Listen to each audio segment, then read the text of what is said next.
오늘 우리가 읽은 본문 말씀은 사방으로 우겨싸움을 당하듯이 앞뒤 양옆이 꽉 막힌 절망의 상황이 나옵니다.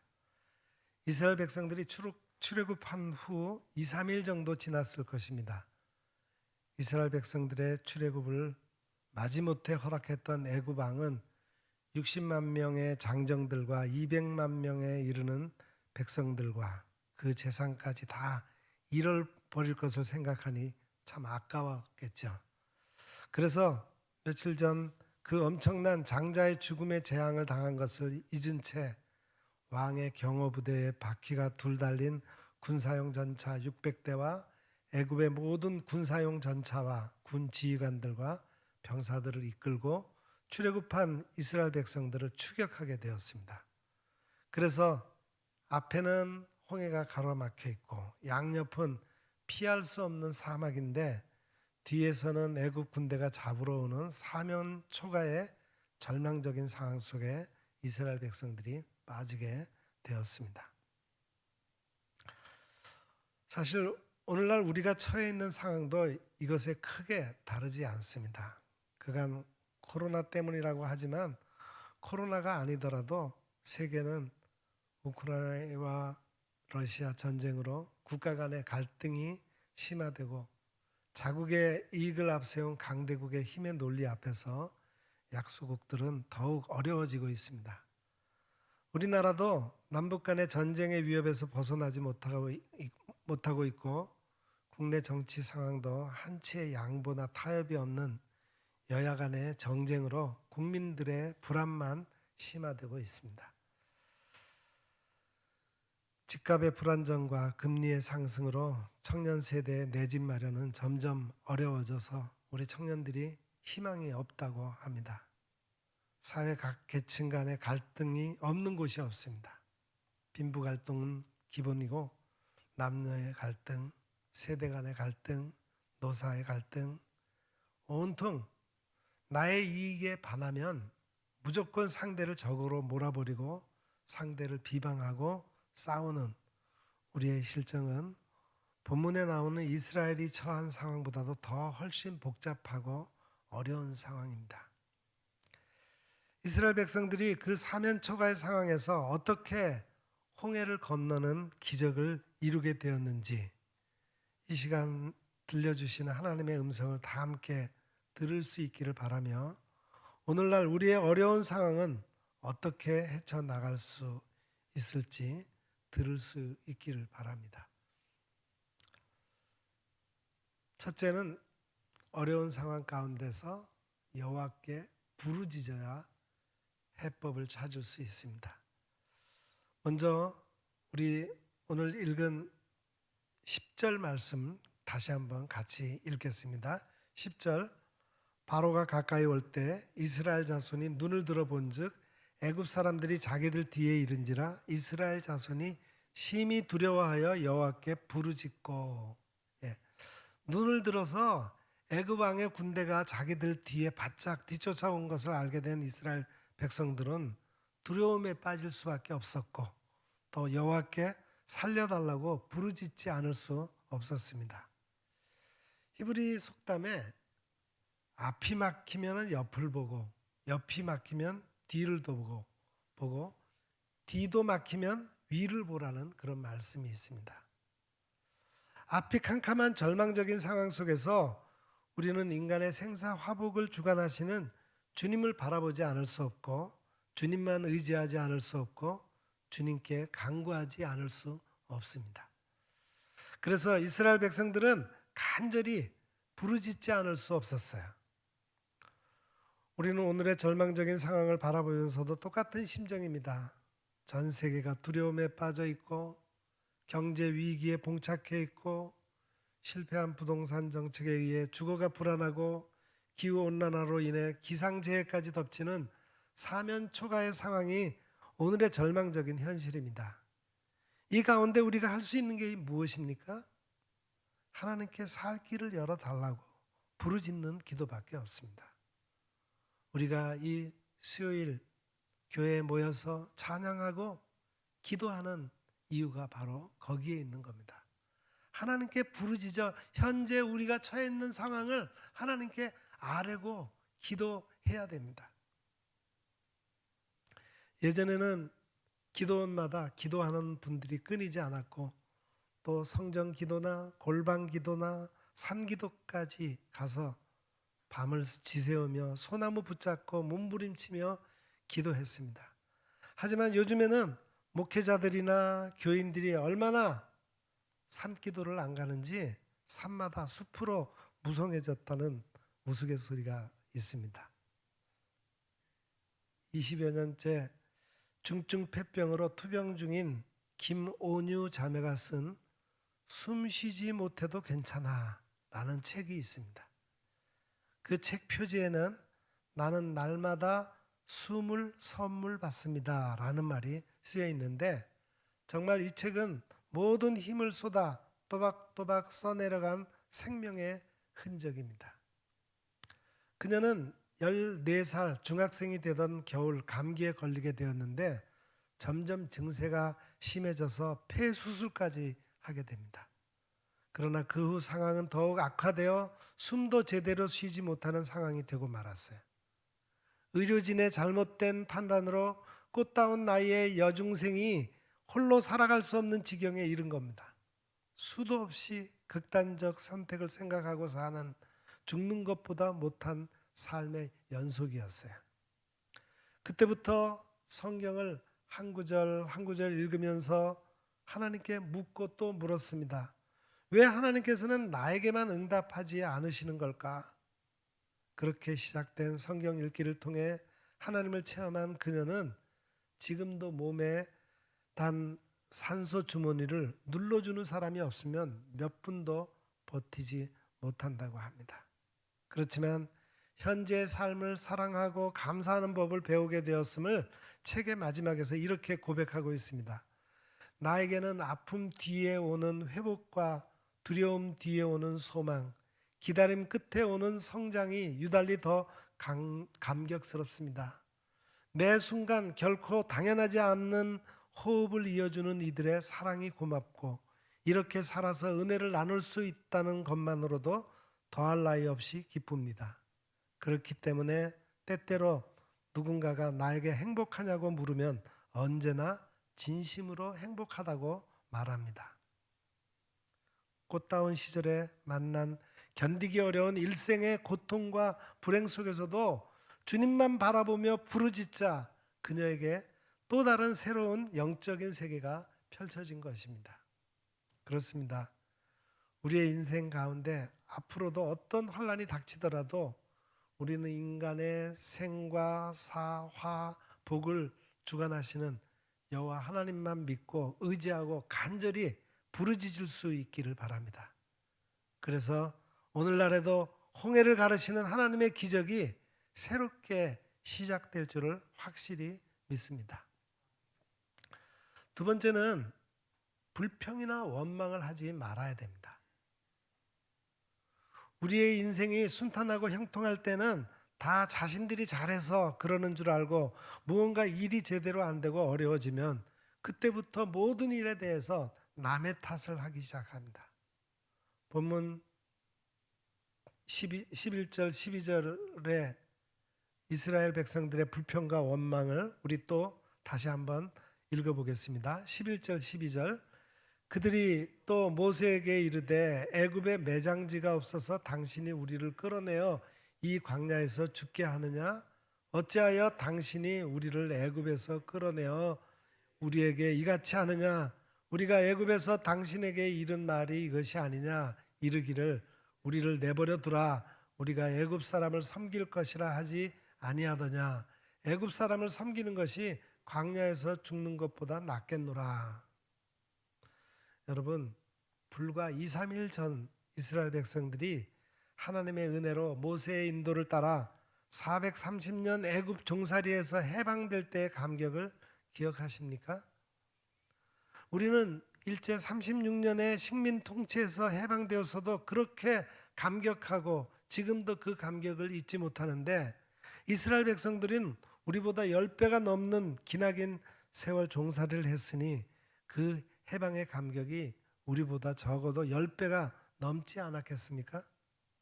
그런데 이제 조금 어렵고 힘들어졌다고 불과 2, 3일 만에 모세를 향해서 달려들면서 불평하고 원망하는 것을 보세요. 부르짖어 기도를 하든지 하지 말든지, 불평이나 원망을 하지 말든지 둘 중 하나를 택해야 하는 것 아닙니까? 더더욱 기가 막히는 것은 조금 전에는 여호와께 간절히 부르짖고도 언제 부르짖었냐는 듯이 금방 돌변해서 거짓말까지 더해가며 불평하고 원망합니다. 이들이 왜 불평하고 원망하게 되었습니까? 이들은 앞에 닥친 어려운 문제를 직면하고 비전을 잃어버렸기 때문입니다. 앞 못 보고 못 듣고 말 못하는 삼중고를 겪었던 헬렌 켈러 여사에게 물었어요. 시각 장애인에게 가장 불행한 것은 무엇입니까? 그가 이렇게 대답했습니다. 시각 장애인에게 가장 불행한 것은 시련은 있되 비전이 없는 것입니다. 시련이 불행한 게 아니라 시련 가운데 비전을 잃어버린 것이 가장 불행한 거라는 거예요. 비전 없는 사람의 특징이 있습니다. 첫 번째 특징은 문제가 생기면 그 문제를 극대화하고 비전은 극소화시킵니다. 넘실거리는 홍해 앞에서 홍해 물결만 크게 보이고 하나님이 주신 가나안 땅에 들어가 살게 되는 비전은 안 보입니다. 그런데 여러분, 언제나 문제 속에 기회가 있고 문제 안에 기적이 있습니다. 홍해가 가로막히는 문제가 없었다면 홍해가 갈라지는 기적은 생겨나지 않을 것입니다. 우리는 문제를 만나면 문제를 극소화시키고 기회를 극대화시켜야 됩니다. 이번 문제를 통해서 하나님께서 우리에게 어떤 기회를 주실까? 어떤 기적을 보여주실까라고 생각해야 됩니다. 그러면 문제를 등이 해결할 수 있을 뿐 아니라 하나님의 기적을 체험하는 기회도 갖게 될 것입니다. 두 번째, 비전을 잃어버린 사람의 특징은 언어가 부정적이 됩니다. 어떻게 우리를 이곳까지 이끌어서 이 광야에서 죽게 만드냐? 그냥 내버려 두었으면 애굽 사람 섬기면서 그냥저냥 살았을 것인데 애굽 사람을 섬기는 것이 광야에서 죽는 것보다 낫겠다. 이런 불평은 모든 백성에게 빨리 퍼져나가 모세에게 불평할 뿐만 아니라 하나님께도 원망하게 되었습니다. 사람들은 부정적 언어, 요즘 페이크 뉴스라 그러죠. 거짓 뉴스에 열광합니다. 가나안 정탐 때도 백성들은 여호수아와 갈렙의 긍정적인 믿음의 보고보다도 나머지 10명의 정탐꾼들의 보고를 더 신뢰해서 모세와 하나님께 원망하고 불평했습니다. 그래서 그들은 결국 단 3일이면 들어갈 수 있는 가나안 땅에 들어가지 못하고 40여 년 동안 광야에서 뺑뺑이를 돌다가 출애굽 1세대는 거의 다 죽고 그 다음 세대에 가서야 가나안에 들어가게 되었습니다. 우리는 믿음의 말, 긍정의 말을 해야겠습니다. 미국 캘리포니아 세들백 교회 리고렌 목사님이 말했어요. 비전이 없으면 분열하게 된다. 어떤 공동체나 비전이 뚜렷하지 못하거나 비전을 잃어버리면 그때부터 분열하게 된다는 거예요. 영어 단어에 비전과 분열이라는 단어를 보세요. 비전은 VISION이죠. 비전. 근데 분열은 뭡니까? 디비전입니다. DIVISION. 즉 비전이 없는 것이 분열, 나눔입니다. 우리는 하나님께로부터 동일한 비전을 받은 사람입니다. 새 우리에게 예배 회복과 예배가 삶으로 이어지도록 하는 비전을 주셨습니다. 이 비전을 잃어버리면 분열이 일어날지도 모릅니다. 불평이나 원망하는 소리를 없애고 하나님이 주신 비전을 온전히 이루어 가십시다. 이스라엘 백성들이 출애굽을 통해서 하나님의 은혜와 사랑을 체험했듯이 우리가 주님의 십자가의 사랑, 용서의 사랑을 체험하게 되면 우리의 마음이 평안해지고 우리의 표정이 밝아지고 서로 따뜻한 사랑의 말을 주고받으면서 천국의 행복의 감격 속에 살아가게 될 것입니다. 그래서 에베소서 4장 29절에서 사도 바울은 이렇게 얘기를 합니다. 무릇 더러운 말은 너희 입 밖에도 내지 말고 오직 덕을 세우는 데 소용되는 대로 선한 말을 하여 듣는 자들에게 은혜를 끼치게 하라. 그러므로 우리가 날마다 성령님의 충만함을 간구하고 성령님으로 사로잡히면 우리의 생각이나 말이 행하는 모든 것이 예수님의 사랑으로 충만해져서 서로 위로하고 힘이 되고 사랑하고 용서하고 칭찬하고 격려하는 선한 말을 하게 되므로 듣는 자들에게 은혜를 끼치고 주님의 영광만을 드러내게 될 것입니다. 이렇게 우리가 선한 말, 긍정의 말, 비전의 말을, 믿음의 말을 해야 되는 겁니다. 그럴 때 우리는 성령님께서 주시는 하나된 행복으로 우리를 불행과 고통으로 몰아가고자 하는 외부의 어떠한 대적도 다 분별해서 물리치고 승리하게 되고 이 말세에도 홍해를 가르는 하나님의 기적이 우리의 삶 가운데 일어나게 될 줄을 분명히 믿으시기 바랍니다. 세 번째는 가만히 있어 여호와께서 행하시는 구원을 바라보아야 합니다. 여기 마지막 오늘 본문 말씀 13절 14절 말씀 함께 읽겠습니다. 모세가 백성에게 이르되 너희는 두려워하지 말고 가만히 서서 여호와께서 오늘 너희를 위하여 행하시는 구원을 보라. 너희가 오늘 본 애굽 사람을 영원히 다시 보지 아니하리라. 여호와께서 너희를 위하여 싸우시리니 너희는 가만히 있을지니라. 아멘. 모세는 이렇게 하나님의 기적인 출애굽의 은혜를 금방 잊어버리고 불평하고 원망하며 달려드는 이스라엘 백성을 향해서 너희는 두려워하지 말고 가만히 서서 여호와께서 오늘 너희를 위하여 행하시는 구원을 보라 이렇게 말씀합니다. 그리고 너희가 오늘 본 애굽 사람을 영원히 다시 보지 아니하리라. 여호와께서 너희를 위하여 싸우시리니 너희는 가만히 있을지니라 외치고 있습니다. 이것은 한마디로 구약의 복음 선포입니다.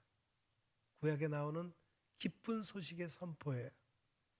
이러한 복음의 말씀은 구약 성경에 이어서 신약 성경에 이르기까지 계속해서 증거되고 있습니다. 결국 모세의 믿음의 선포를 들으신 여호와 하나님께서 바다 위에 손을 내밀어 큰 동풍이 밤새도록 불어서 바닷물을 물러가게 하십니다. 그래서 홍해가 기적적으로 갈라짐으로 바다가 마른 땅이 되어서 200만 명에 이르는 이스라엘 백성들이 감격 속에 홍해를 건너게 되었습니다. 그리고 나서 애굽 왕의 병거들과 마병들이 그들의 뒤를 추적하는데 새벽녘 그들이 바다 가운데쯤 왔을 때 여호와께서 불과 구름 기둥 가운데서 애굽의 군대를 어지럽게 하십니다. 그리고 조금 전 주의 종 모세의 복음 선포대로 여호와께서 이스라엘 백성을 위해 싸워주셔서 애굽 군대를 한 명도 남기지 않고 다 홍해에 수장시키시고 기적의 승리를 거두게 하셨습니다. 우리는 갈라디아 2장 20절 복음의 말씀을 확실히 깨달아야 합니다. 그리고 이제는 내 힘으로 하는 율법적 신앙생활을 멈추고 예수님이 나의 모든 죄악과 상처와 질병을 대신 지셨음을 믿어야 합니다. 나는 이제 주님의 십자가에서 죽었는데 내가 내세울 것이 무엇이고 내가 욕심 부릴 것이 무엇이고 내가 고집 피울 것이 무엇이겠습니까? 주님께서 권능으로 살아 역사하시도록 자신을 다 내어드리면 우리 대신 싸우시고 승리하심으로 오늘날에도 홍해를 가르는 하나님의 기적이 일어나게 될 것을 확실히 믿으시기 바랍니다. 마커스 워십 집회에서 찬양 인도를 하는 소진영 간사가 25살 때의 일입니다. 갑자기 오한이 찾아와서 링거를 맞기 위해 병원에 가서 피 검사를 했는데 의사는 빨리 큰 병원으로 가라고 했어요. 그 말에 큰 병원에 가서 정밀 검사를 받았는데 만성 골수성 백혈병, 즉 혈액암이라고 하는 진단을 받게 됩니다. 청천벽력과 같은 소식에 항암 치료를 시작한 후 조혈 모세포 이식의 기여가 있었음에도 이식을 하게 되면 임신을 못하게 된다고 해서 이식 수술을 포기하게 됩니다. 어려움 가운데 결혼하고 간신히 임신하고 딸을 낳았는데 딸이 청각장애 위기에 처하게 되었어요. 그때 하나님 앞에서 몸부림치며 주님, 제가 아이를 위해 할 수 있는 것은 아무것도 없습니다. 이제 십자가 밑에 아이의 생명과 저의 건강과 일생의 모든 것을 다 내려놓사오니 성령님께서 살아 역사하시고 영광을 받아 주시옵소서라고 고백한 그 순간부터 자신의 삶을 이끄시는 분은 주님임을 깨닫고 주님께서 내 삶 가운데 어떻게 역사하시고 어떻게 응답하시는가를 믿음의 눈으로 바라보며 평안을 누리게 되었습니다. 그렇게 간절히 기도하고 있었는데 한 달 뒤 아이의 귀가 정상으로 돌아오는 기적이 일어났습니다. 그 체험 가운데 쓰여진 찬양이 우리가 잘 아는 오직 예수뿐이네 라는 찬양입니다. 가사가 이렇게 되죠. 은혜 아니면 살아갈 수가 없네. 호흡마저도 다 주의 것이니 세상 평안과 위로 내게 없어도 예수 오직 예수뿐이네. 크신 계획 다 볼 수도 없고 작은 고난에 지쳐도 주께 묶인 나의 모든 삶 버티고 견디게 하시네. 사랑하는 성도 여러분, 험난한 인생길을 살아가는 것이 얼마나 외롭고 힘이 듭니까? 때로는 앞이 캄캄하고 낙심되어 절망 가운데 죽고 싶은 순간들을 마주할 때도 있습니다. 그러나 우리 인생의 어떠한 절망적인 상황 속에서도 여호와만 바라보고 부르짖으며 불평이나 원망을 결단코 입 밖에 내지 말고 여호와께서 우리를 위해서 행하시는 일을 인내하며 믿음의 눈으로 바라보시기를 바랍니다. 이 마지막 때 홍해가 갈라지는 기적의 역사가 우리의 삶 가운데 끊임없이 불릴 듯 일어나게 될 것입니다. 기도하겠습니다.